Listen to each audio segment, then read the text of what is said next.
tomorrow night? Yeah, we haven't had, much of a chance all season, once conference play started to have any, at least back-to-back practices where we could concentrate on ourselves. If you go back to our first break in January, that's when Marcus was out. And not only was Marcus out, but Sharif sprained his ankle at the end of the St. John's game. So he didn't practice most of that week either. So the week where we had an opportunity in the middle of January, early January, to have some practices that were about us, we were without our starting point guard and backup point guard. So this was the really first chance for that. And I thought we got some stuff done Wednesday, Thursday, Friday. The guys were, there was good energy in the practices. I thought their focus was good. And you can work on some situational things that maybe you don't have time for as you're prepping from game to game, and zeroed in on some things that we saw that we felt we needed to clean up as we move into the stretch run. John? Greg, you guys are always really organized with your practices. You know what you want to get done, but did you immediately know how you were going to shape this week? Did it take some time? Did you brainstorm at all? Just trying to figure out how to maximize the opportunity and make sure you keep the guys engaged. Oh, the first thing was to get the guys some rest. It was a tough stretch for that month without a lot of sustained breaks. So I think the thing that we had to do there was make sure they get a few days off, work on recovery, work on rehab, and then we turned our attention to ourselves. And as you go through the season as a staff, you're talking about things that you'd like to clean up, but you don't want to add 10 or 15 minutes going up and down on their legs in practice when you're prepping for a game. So we were able to zero in on some of those things that you don't work on that much, maybe a little more zone offense, a little more zone defense, things that might come in handy as you approach postseason. Matt?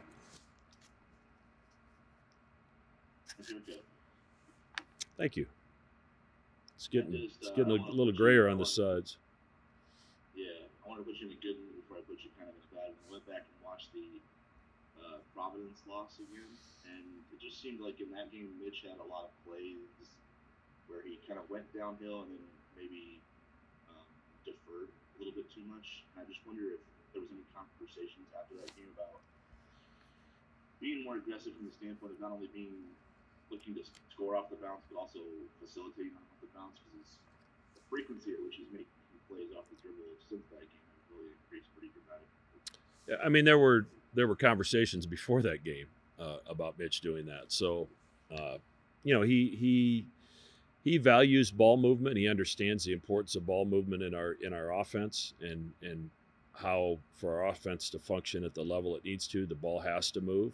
And at times he's probably moving the basketball when he should shot fake and try to get the dominoes started with a downhill drive, and then get the defense to collapse and get him in rotations, and then you play from there. So he's done a much better job of that, and he's had some nice finishes at the rim, and has made some nice plays for his teammates, after shot faking and trying to get downhill to make some things happen. So, it's good to see, and we're going to need him to continue to do that, because obviously, people are scared to death of his three-point shooting, so they're going to do everything they can to run him off that line. Andy? Hey, Mac, touching on Mitch, how have you seen him evolve through his years? I mean, coming starting as just a pure shooter to being a threat both from beyond and driving to the hole. What has impressed you? I mean, his plus minus with your team. Yeah, he just he's gotten better really in every facet of the game, and I think coming out of high school, I think he was a good shooter. I don't know that he was an elite shooter. That's not really what he did in high school. He scored a lot of different ways, and then did not have a great year shooting the basketball as a freshman. But his routine and his work ethic is second to none. So the fact that he has continued to get better and shooting it at an incredible rate does not surprise me, because I see what he does here every morning and around practice time. So. But he's a better defender. He's always been a great teammate, but he's one of the better locker room guys I've ever been around. And we all understand how important he is. Until he's gone, I don't think the rest of us are going to understand just how important he is, because he's a great leader in the locker room and a great leader on the floor. John?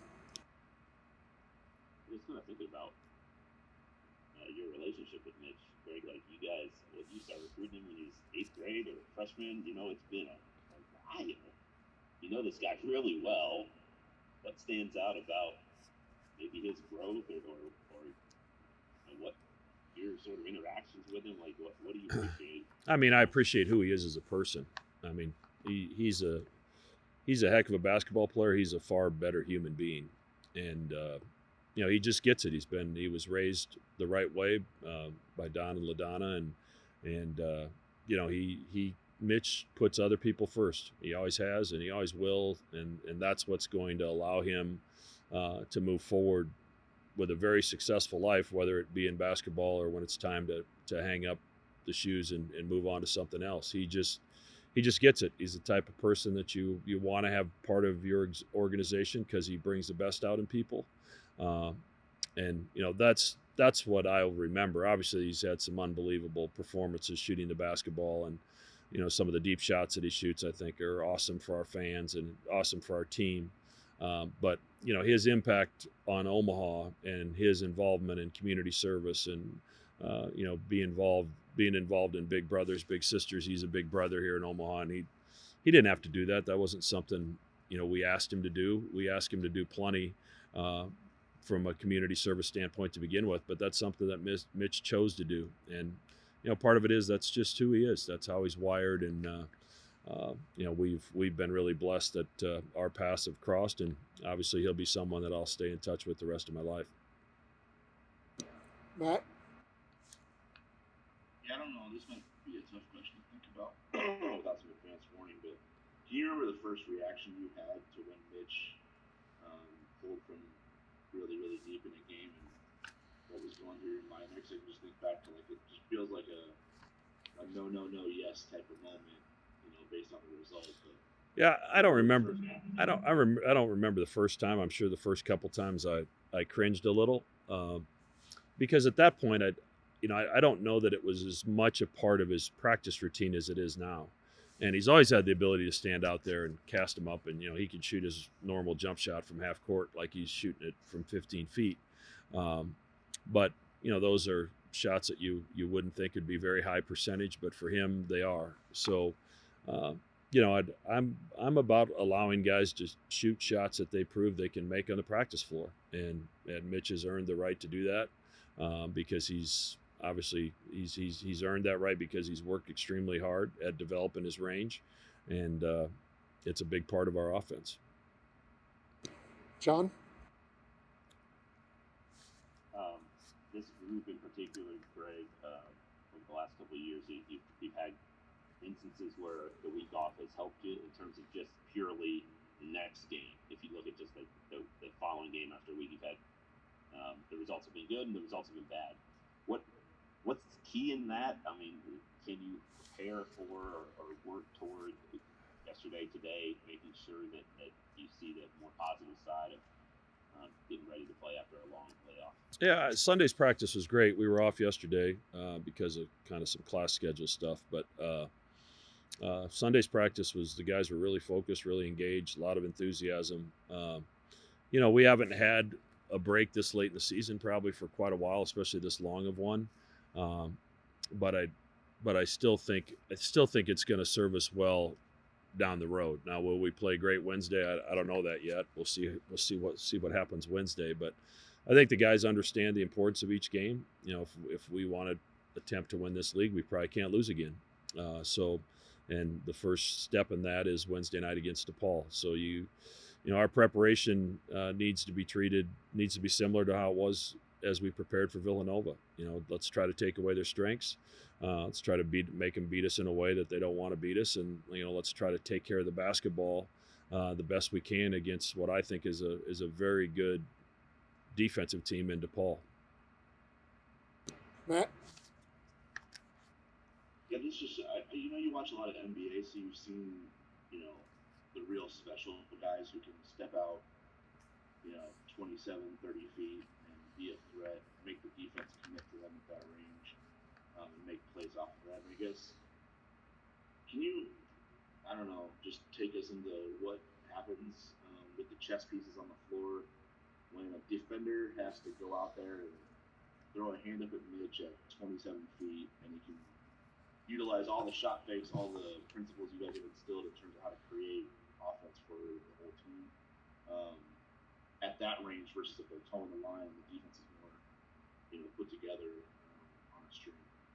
Yeah, in the NBA, they'll stand next to the shooters in the corner a lot and really stay attached when they're in the corner, but they won't necessarily do it in the slots at the 45-degree angle, free throw line extended, well beyond the 3-point line. And I think with Mitch, you would have to, you have to get out there and guard him, and because you have to get out there and guard him, the driving lanes and the spacing that it creates for the other four guys on the floor is a really, really positive thing for your offense. And it's rather unique. I don't think there's many guys in the country that can shoot it from that distance with the accuracy that Mitch can. And obviously it's created a lot of really good things for our offense as people are chasing him around, worried about him. You two guys run to him and somebody can get to the basket, or the big overextends and we get Christian on a roll. So there's a lot of things that don't show up in the stat sheet that happen because of teams' fear of Mitch shooting 3-point shots. Got time for about 2 more questions with Coach. We'll go with John first. Greg, if I remember correctly, you were pretty encouraged or maybe excited about the opportunity to work with some of your reserves over the week, just because you'd have more reps with them and work on some of the things that maybe kind of get lost in the shuffle during game prep. What do you see from them? How much of a jump do you think they can make now that they've kind of had some time to reflect? And obviously, there's not a lot of time left in the season here, but can they continue to improve? Yeah, I think so. And they've all certainly had their moments, and we're all after having those moments be a little bit more consistent. Having said that, I do understand it's when you're playing, some of them are playing 10, 12 minutes a game. It's hard to be as effective in that short of time as you'd like to be. And that puts a lot of pressure on those minutes. So, we were able to go really the top 10 guys against each other some last week, which is good because I'm able to zero in on both squads that way. But I think Sharif and Alex and Antoine and Ryan, Jake, I think they're in a good place. I think their bodies feel good here for the stretch run, and they understand that they've got to be ready if their number's called. And our final question with Coach, we'll go to Matt.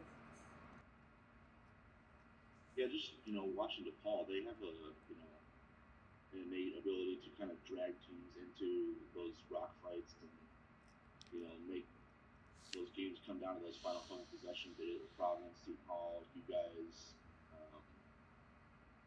And I guess, how do you avoid that? How do you dictate terms as a team that is that athletic and can kind of control things from the standpoint of how the game is going to be played essentially? Well, I mean, you have to make some jump shots. If you think back to that game in Chicago, we had a lot of pretty good looks at the 3-point line that first half that really could have created some separation. And we missed them. We were 3 of 16 or 17 at one time in that game. And part of it is DePaul does such a great job of plugging up the driving lanes. And then if you do get in a seam and get to the rim, they've got great rim protection across the board back there with Polycap or Weems or Hall, whoever's rotating over. All of them have length and the ability to block shots. So it's not as easy as you think. If you make jump shots, it's easier because then that forces them to come out of those gaps, and now that creates some driving lanes. When you're missing jump shots, it's challenging, and you saw that in the Seton Hall game. I think you saw it with St. John's, didn't shoot it particularly well against them. And now you got a DePaul team that's playing with a lot of confidence, and they're healthy. We played them without Charlie Moore. They've been without Freeman Liberty here a couple games. They have Lopez back now. Jones, the freshman who came at the semester, has now played 20 minutes against St. John's. So just they have a lot more pieces than they had previously, and they had really no non-conference season because of the shutdowns that they had. So Coach Lato's really managed a very difficult situation, pretty well, and has got them playing at a high level, as you saw last week in their game. They led Seton Hall most of the game at Seton Hall, and obviously controlled the St. John's game, and St. John's is playing about as well as anybody in the league. So We'll have a team coming in here tomorrow night that's playing with a lot of confidence.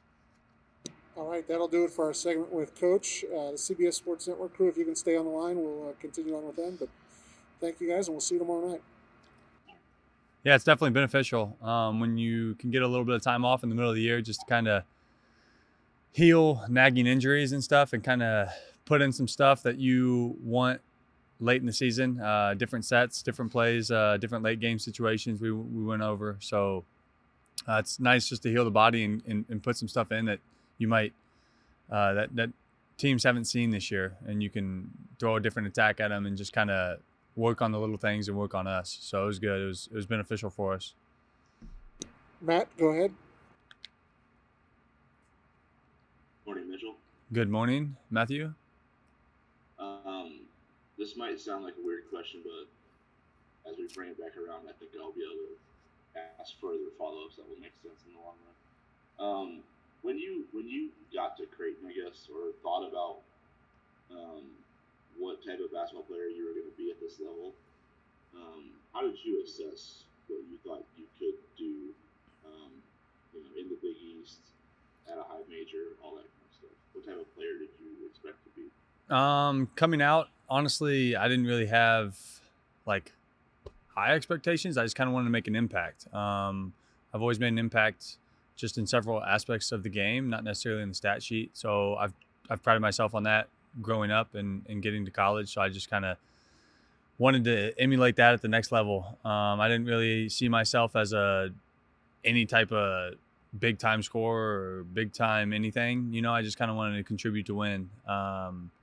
I wanted to avoid the fact of being just a spot up shooter in the corner, and I think I've avoided that to the best of my ability for the last 4 years. Coach Max put me in a system that works for me and can showcase kind of who I am and how I play. But I never really had any expectations on myself. I just kind of approached every day and every year with kind of a mentality to get better and hopefully make an impact on the game. And I feel like I've done that.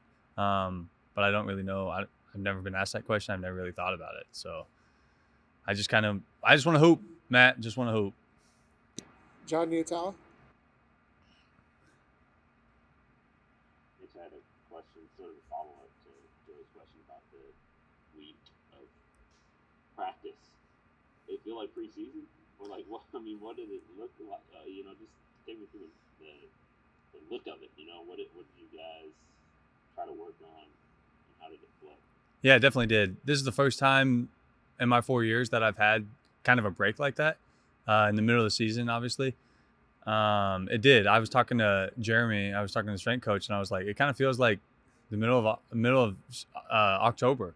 And it was just kind of what it is. Obviously, our practices weren't 2.5 hours long like they normally are, or they have been in the past. We kept it at about that 75, 80-minute mark just to kind of get good work and keep our legs under us and hopefully just recover as much as possible. But yeah, it definitely felt like the preseason because we weren't going over any scouting report. We weren't watching any film. We were just, coaches would come out, we'd stretch and we'd get to it. So it was definitely a different feel in the middle of February or late February, but it was much needed. And I think it was huge for us going forward into this final stretch of the season. Andy Kendi. So much, some fans would say, "Oh, you guys play so well, you don't want a break." But you're saying the break was very necessary, and you shouldn't have any problem getting back to where you left off. No, not at all. I think the break was definitely beneficial for us, just because when you hit late February, there hasn't been a year where I haven't had, or one of us or several of us haven't had a kind of a little nagging injury. And when you have 11 days off and 2 days off initially at the beginning of the break, you can kind of attend to those and kind of get back to feeling as close to 100% as you can down the stretch. Because at the end of the year, no one's really 100%. Everybody's been going through the grind of the season, and you just got to rejuvenate as much as you can. And that's what that did. And I think our timing and our spacing and our attention to detail kind of increased going into these last 4 games and then into tournament play. So I think it's definitely beneficial for us. We'll see how it looks tomorrow, and then we'll reassess. Mitch, I got another question for you. Do you have a relationship, or do you ever hear from like either Rogge or Corver? Because those are the only two guys who hit more 3-pointers. And I'm just curious if either of them have ever reached out, or you picked their brains, or you have any relationship with either one. I don't really have a relationship with them. I've talked to each one of them. I talked to Kyle like one time when he came back for his Hall of Fame deal. I talked to Ethan one time in Chicago. We saw him at the hotel. But other than that, no, we don't really reach out.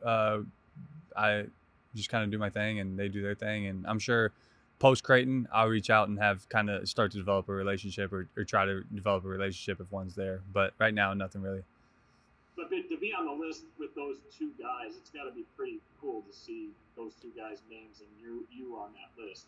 Yeah, honestly, I haven't looked at the list, so I don't know what the list looks like. But being in conversation and talks with them, obviously, two of the best shooters in Creighton's history, and just to have my name talked about and associated with them is definitely pretty cool. But at the end of the day, we have bigger goals, and let's achieve them. So that's kind of the approach. Matt? All right, just circling all the way back around. You mentioned that you didn't want to land in that label of being, a spot up catch and shoot guy. And it's funny because I can think back to that Xavier, that very first game you guys ever played Xavier. Chris Mack has that sound play where he's just basically like, all you do is catch and shoot. That's all you do, kind of thing. So I just wonder, going back to I remember around the Providence loss, the home loss this year.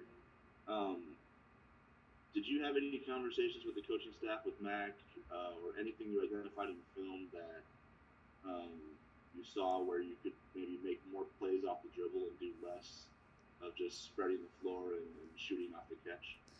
Yeah, there wasn't any necessarily any one moment that we talked about. Huss is a big proponent of me just kind of getting in the paint.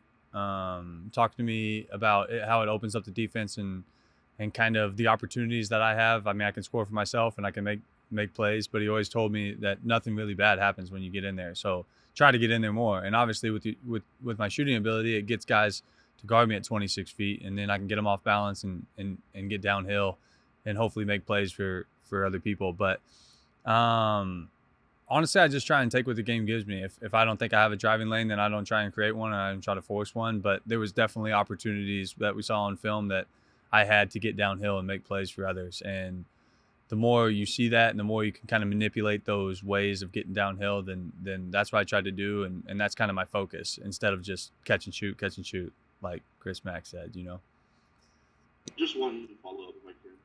Is that okay? Yeah, heck yeah, I'm good. We can move on. Rob, we can move on if you want to. I don't know. Go ahead, Matt. I got no comment for you anyway. We'll get to it. Sorry. It's just I think back to you come out of high school, and I think the shooting label got tagged on you after the Steph Curry camp, right? But as we watched your highlights, saw you in summer league, you seemed like more of a natural playmaker than a natural sharpshooter from the logo type of guy. You know what I mean? I just wondering, has your confidence grown as a playmaker at this level, or did you kind of always feel like this is who you were, and these last 7 games are just a reflection of that?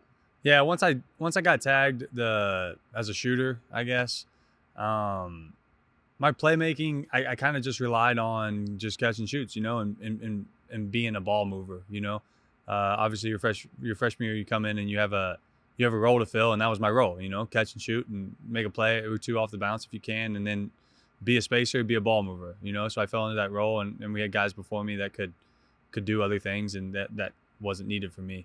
But as my career moved and as I got older, then, I was put in positions to make those plays and kind of do that. And then that tag of shooter is more of, kind of like a playmaker, that's kind of what I want to be. And I don't want to just be tagged as a shooter and just one dimensional. I want to be multi-dimensional player at the end of the day. And I think we're figuring that out. And the more I play and the more comfortable I get, the more confidence I get for sure. John? Thank you. Oh, John, thank you. I got another out of left fielder for you, Mitch, but I see the shirt. This game is no secret, right? Yep. and you guys have made some comments about equality, you've worn the jerseys. I just wonder, as a team, I don't know how much you've talked about it since you've been in the guts of the season, about that piece of it, just kind of like trying to, I don't know, generate a conversation with the fan base and just kind of speak your mind on certain topics. Like, what kind of impact do you think you've made, and how do you feel about what you guys have done so far in that realm? Yeah, I think it's really cool. Obviously, this one, we were at Marquette. Coach Mack and the staff educated us on this and kind of what it was about, and it was cool. It was a cool story. But with the individual videos and kind of having the sense of, my bad. I'm all flustered. The lights went out, and I'm just trying to talk with the lights going out. I'm all flustered.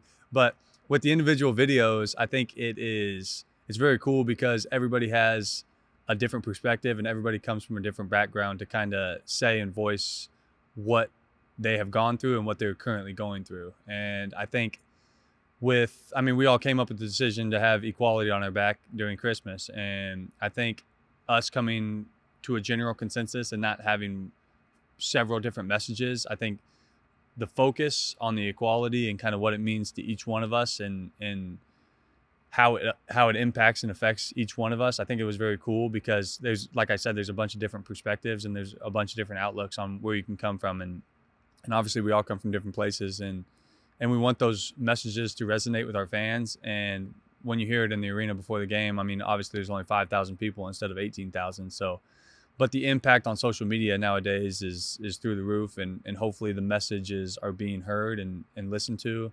and we can just keep moving forward and taking the right steps to equality at the end of the day.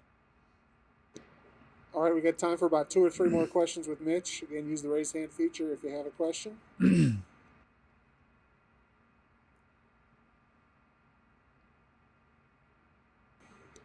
I don't see any, so we'll go to John for one final question.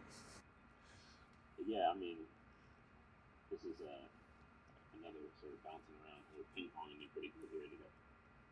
But you mentioned, like, okay, we can get ready to go play, and not maybe not have any rust accumulate over a week. But like, how do you get yourself geared up for a game when you haven't played in 11 games to the level of like a DePaul, which has played, every 2 days or whatever in the last couple weeks?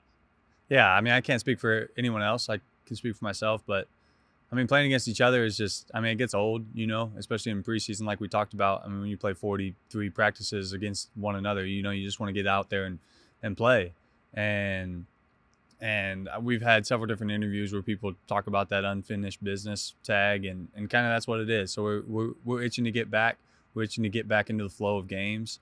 And I think just preparation takes care of all the rest. If you prepare like you got a game tomorrow, then at the end of the day, when the game rolls around, then you're ready to go. So I think we'll be ready to go. And obviously we have this last day of prep today for DePaul, and then we come out and we finish the rest of the season the way we want to. All right. Well, thank you, Mitch. Appreciate you guys. Coach McDermott here shortly.